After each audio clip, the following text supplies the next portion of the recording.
Hello friends, स्वागत है आप सभी का। तो आज की दोस्तों हमारी जीके जीएस की क्लास नंबर 1 होने वाली है और ये आने वाले आरपीएफ, एनटीपीसी, ग्रुप डी या अन्य कोई एग्ज़ाम हो जिसमें जीके जीएस पूछी जाती है तो सभी के लिए बहुत ही महत्वपूर्ण क्लास होगी।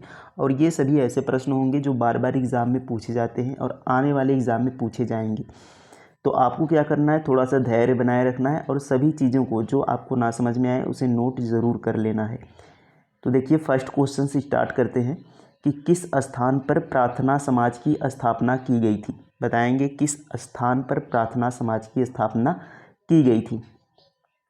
तो सभी बारीक चीज़ों को भी नोट करेंगे कि प्रार्थना समाज की स्थापना 1867 में की गई थी। तो अब यहाँ पर डेट पूछे जाते हैं। तो 1867 में प्रार्थना समाज की स्थापना की गई थी। किसके द्वारा की गई थी? तो ध्यान रखेंगे, आत्माराम पांडुरंग। आत्माराम पांडुरंग और इनके भाई थे दोस्तों दादोबा पांडुरंग। दादोबा पांडुरंग, तो इनके द्वारा यहाँ पर प्रार्थना समाज की स्थापना 1867 में की गई थी। और कहाँ पर की गई थी? तो बॉम्बे में की गई थी। कहाँ पर? बॉम्बे में, जिसका वर्तमान नाम मुंबई है। तो कहाँ पर? बॉम्बे में की गई थी, 1867 में की गई थी। और आत्माराम पांडुरंग और यहाँ पर दादोबा पांडुरंग के द्वारा की गई थी, जो इनके भाई थे। अब देखिए, यह किससे प्रेरित था? तो एक प्रश्न ये भी याद रखेंगे। तो यह ब्रह्म समाज से प्रेरित था। किससे दोस्तों? प्रार्थना समाज किससे प्रेरित था? तो प्रार्थना समाज ब्रह्म समाज से प्रेरित था। ब्रह्म समाज से प्रेरित था। तो ब्रह्म समाज की स्थापना किसके द्वारा और कब की गई थी? तो ध्यान रखेंगे, ब्रह्म समाज की स्थापना 1828 में। ब्रह्म समाज की स्थापना 1828 में की गई थी। किसके द्वारा की गई थी? तो राजा राम मोहन राय। ध्यान रखेंगे, राजा राम मोहन राय द्वारा ब्रह्म समाज की स्थापना की गई थी 1828 में। कहाँ पर की गई थी ब्रह्म समाज की स्थापना? तो कलकत्ता में। कहाँ पर की गई थी? कलकत्ता में की गई थी। तो इन सभी बातों को आपको ध्यान रखना है। अगले प्रश्न पर चलेंगे। देखिए, अगला प्रश्न यहाँ पर है कि कौन सा अनुच्छेद राष्ट्रपति के महाभियोग से संबंधित है। तो कौन सा अनुच्छेद है महाभियोग से? तो राष्ट्रपति के लिए यहाँ पर ट्रिक से याद रखेंगे जो सभी कराते हैं, पकानी कोका दुयो दशम। पकानी कोका दुयो दशम। तो आपको ये ट्रिक पता होगा। तो इससे हम राष्ट्रपति की सभी चीज़ों को ध्यान में रखेंगे। तो देखिए, 52 से, आर्टिकल 52 से राष्ट्रपति का पद स्टार्ट होता है। तो प से पद और आर्टिकल कौन सा है? 52 याद रखेंगे। 52 से राष्ट्रपति का पद शुरू होता है। और यहाँ पर 53 में आ जाता है का। देखिए, का से कार्यपालिका का प्रमुख। और यहाँ पर नी से आ जाता है दोस्तों 54 में निर्वाचन है। राष्ट्रपति का निर्वाचन अनुच्छेद 54 में है। और कोटा, तो कोटा किस में है? कोटा है आर्टिकल 55 में। तो कोटा का मतलब दोस्तों, यदि कोई यहाँ पर जीत भी रहा हो लेकिन कोटा से कम वोट है उसका, तो उसको यहाँ पर दोबारा निर्वाचन कराया जाएगा। अब देखिए, यहाँ पर आ जाता है कार्यकाल 56 में। ध्यान रखेंगे, कार्यकाल है 56 में। और दू से आता है दोबारा निर्वाचन, ये आ जाता है 57 में। और यो से आ जाता है दोस्तों योग्यता, ये आ जाता है आपका 58 पे। तो ध्यान रखेंगे, बहुत पूछा जाता है कि राष्ट्रपति की योग्यता आर्टिकल 58 में। फिर उसके बाद दोस्तों आ जाता है दशा या शर्तें, ये आ जाएगा आपका 59 में। दशा या शर्तें यानी राष्ट्रपति के पद के लिए कौन सी दशाएं, कौन सी शर्तें, वह पागल दिवालिया ना हो, किसी लाभ के पद पर ना हो। तो ये दशा एवं शर्तें हैं आर्टिकल 59 में। और आर्टिकल 60 में आ जाता है शपथ। और 61 में आ जाता है महाभियोग। तो ये सभी आप डेट्स याद रखेंगे।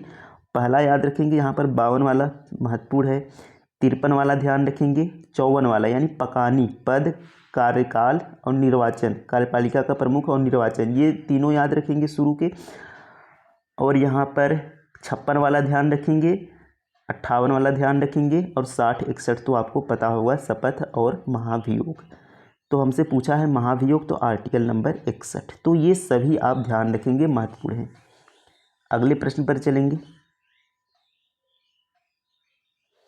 देखिए अगला प्रश्न है कि भारतीय संविधान के किस अनुच्छेद में सभी अल्पसंख्यकों को, चाहे वे धर्म या भाषा पर आधारित हो या अपनी पसंद के शैक्षणिक संस्थानों की स्थापना और प्रशासन का अधिकार होगा।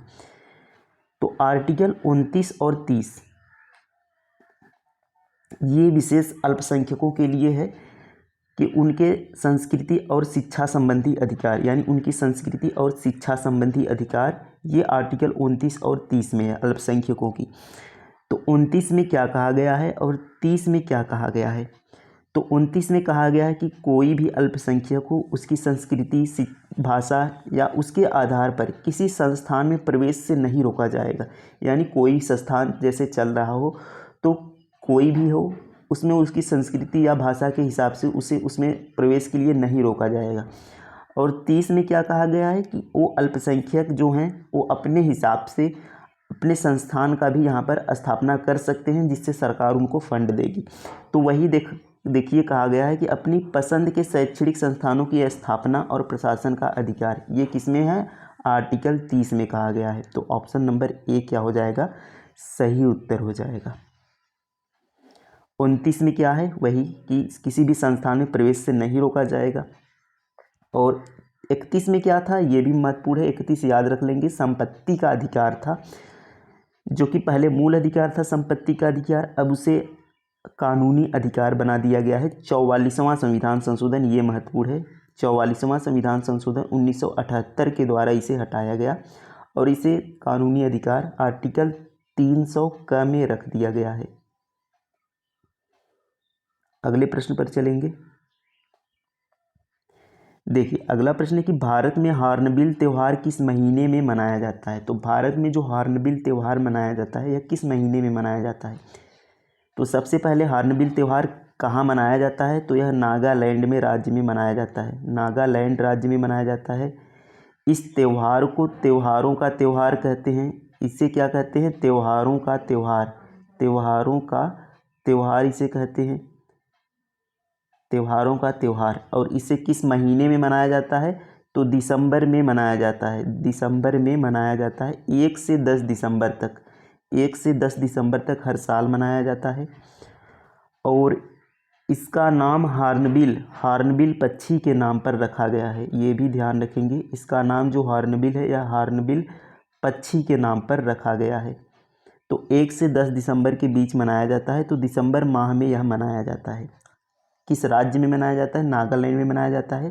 त्योहारों का त्यौहार कहते हैं इसे। 1 से 10 दिसंबर तक मनाया जाता है और हॉर्नबिल पक्षी के नाम पर इसका नाम रखा गया है। देखिए अगला प्रश्न यहाँ पर है कि चींटी के डंक में कौन सा अम्ल पाया जाता है? तो चींटी के डंक में कौन सा अम्ल पाया जाता है? तो याद रखेंगे फार्मिक अम्ल पाया जाता है चींटी के डंक में। बी करेक्ट आंसर हो जाएगा। एसिटिक अम्ल ध्यान रखेंगे सिरके में पाया जाता है। सिरके में पाया जाता है एसिटिक अम्ल। लैक्टिक अम्ल दही में पाया जाता है। दूध दही में कौन सा अम्ल पाया जाता है? लैक्टिक अम्ल पाया जाता है। ऑक्सैलिक अम्ल ध्यान रखेंगे ये टमाटर में पाया जाता है। ऑक्सैलिक अम्ल टमाटर में पाया जाता है। इन सभी को ध्यान रखेंगे। देखिए अगला प्रश्न यहाँ पर है, कौन राज्यसभा का पदेन सभापति होता है? तो राज्यसभा का पदेन सभापति, तो राज्यसभा का पदेन सभापति भारत के उपराष्ट्रपति होते हैं। ऑप्शन नंबर ए, भारत के उपराष्ट्रपति राज्यसभा के पदेन सभापति होते हैं। तो उपराष्ट्रपति निर्वाचन के लिए न्यूनतम 35 वर्ष की आयु होती है। आपको ये भी पता होना चाहिए कि भारत के उपराष्ट्रपति के निर्वाचन के लिए न्यूनतम 35 वर्ष की आयु होनी चाहिए। और एक ध्यान ये भी रख लेंगे कि उपराष्ट्रपति अपना त्यागपत्र भारत के राष्ट्रपति को देते हैं।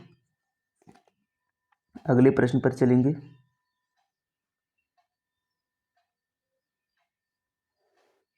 देखिए अगला प्रश्न यहाँ पर है कि कौन सा अनुच्छेद नियंत्रक एवं महालेखा परीक्षक CAG कॉम्प्ट्रोलर ऑडिटर जनरल यानी सी नियंत्रक महालेखा परीक्षक से संबंधित है? तो कौन सा अनुच्छेद CAG से संबंधित? तो 148 ध्यान रखेंगे और 149 ध्यान रखेंगे। तो इसमें सीएजी के बारे में बताया गया है 148, और योग्यता एवं शर्तें ये किस में है, 149 में है। तो 148 सीएजी के बारे में पूछा है, इससे संबंधित 148 है। तो ये आप ध्यान रखेंगे, option number C correct answer हो जाएगा।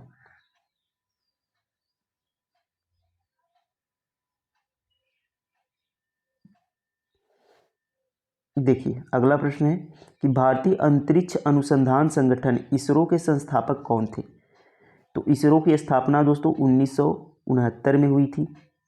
संस्थापक कौन थे, Vikram Sarabhai, option number B correct answer हो जाएगा। इसरो का मुख्यालय कहाँ पर है, बेंगलुरु में।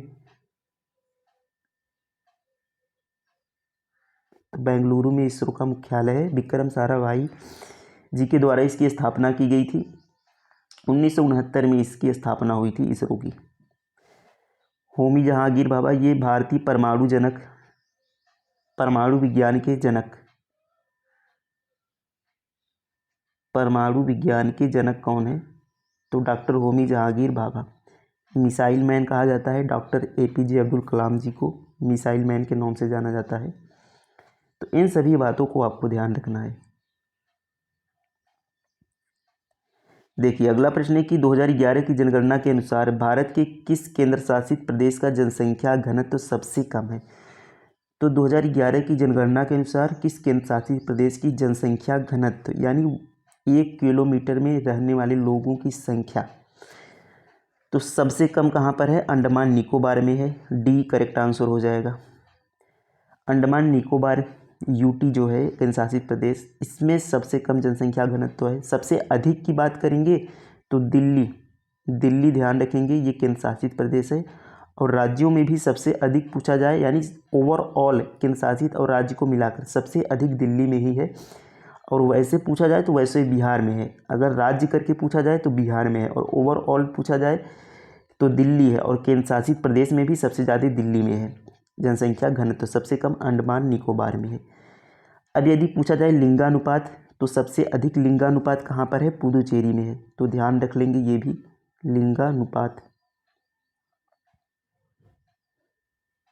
लिंगानुपात कहाँ पर सबसे अधिक है, वह पुदुचेरी में है।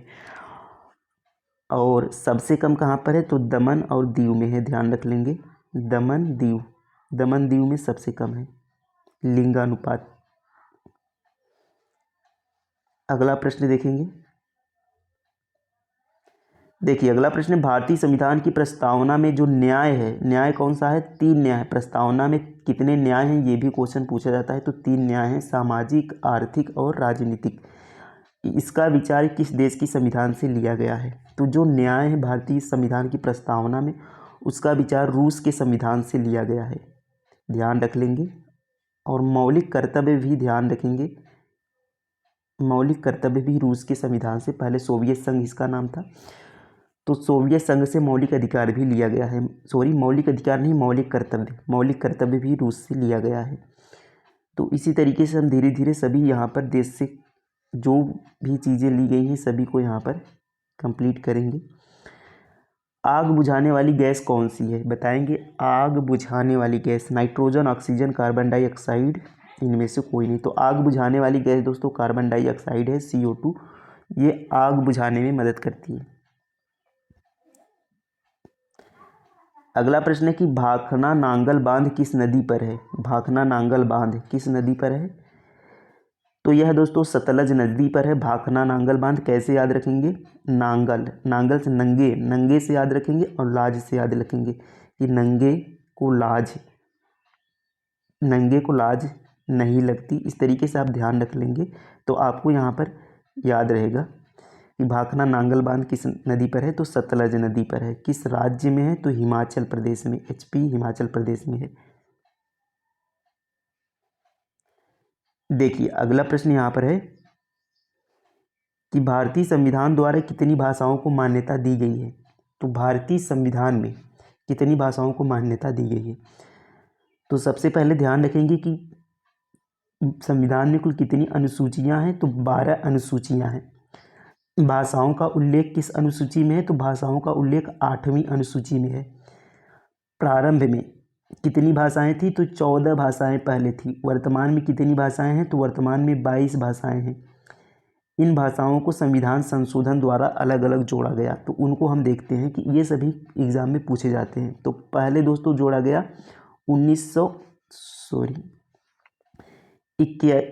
21वां संशोधन किया गया 1967 में। इसके द्वारा सिंधी को जोड़ा गया, इसके द्वारा सिंधी भाषा को जोड़ा गया। उसके बाद दोस्तों 21वां के बाद 71वां संशोधन किया गया 1992 में। इसके द्वारा नमक से ध्यान रखेंगे, नेपाली, देखिए नेपाली और मैं से हो जाएगा मणिपुरी, नेपाली मणिपुरी, और क से हो जाएगा कोंकणी। तो नेपाली, मणिपुरी और कोंकणी, ये तीनों 71वें संविधान संशोधन द्वारा जोड़े गए। अब आता है दोस्तों 92वां संशोधन। 92वां संशोधन किया गया 2003 में। इसके द्वारा जोड़ा गया यहाँ पर BDMS। देखिए एक बढ़ते क्रम में चल रहे हैं BDMS, बोडो, डोंगरी, मैथिली, संथाली। बोडो, डोंगरी, मैथिली, संथाली, ये 4 भाषाएं जोड़ी गई लास्ट में, और इन सभी को मिलाकर वर्तमान में 22 भाषाएं हैं। इन सभी को आप नोट कर लेंगे और इन्हें यहाँ पर ध्यान रखेंगे। अगला प्रश्न है कि भारत में पंचवर्षीय योजना की धारणा किसने शुरू की थी। तो पंचवर्षीय योजना की धारणा दोस्तों जवाहरलाल नेहरू जी के द्वारा शुरू की गई थी। Option number A correct answer हो जाएगा। और किस देश से प्रेरित था, तो वही सोवियत संघ यानी रूस से प्रेरित था पंचवर्षीय योजना। पहली पंचवर्षीय योजना 1951 से 56 तक थी, ये आप ध्यान रखेंगे। तो जवाहरलाल नेहरू जी ने शुरू की थी, किस देश से प्रेरित था, रूस से, और 1951 में पहली पंचवर्षीय योजना शुरू की गई थी, तो ध्यान रखेंगे। आगे हम सभी क्लास में दोस्तों सभी पंचवर्षीय योजनाओं को यहाँ पर धीरे धीरे देखेंगे कि किसमें क्या था। अगला प्रश्न है कि रेल मंत्री की नियुक्ति कौन करता है, बताएंगे रेल मंत्री की नियुक्ति कौन करता है।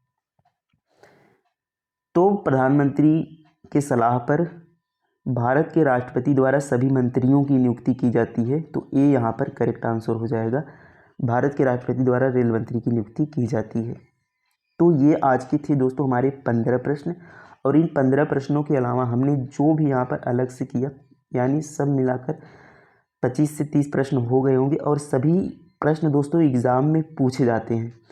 तो इन प्रश्नों को आप ध्यान रखेंगे और इसी तरीके से हमारी क्लास चलेगी।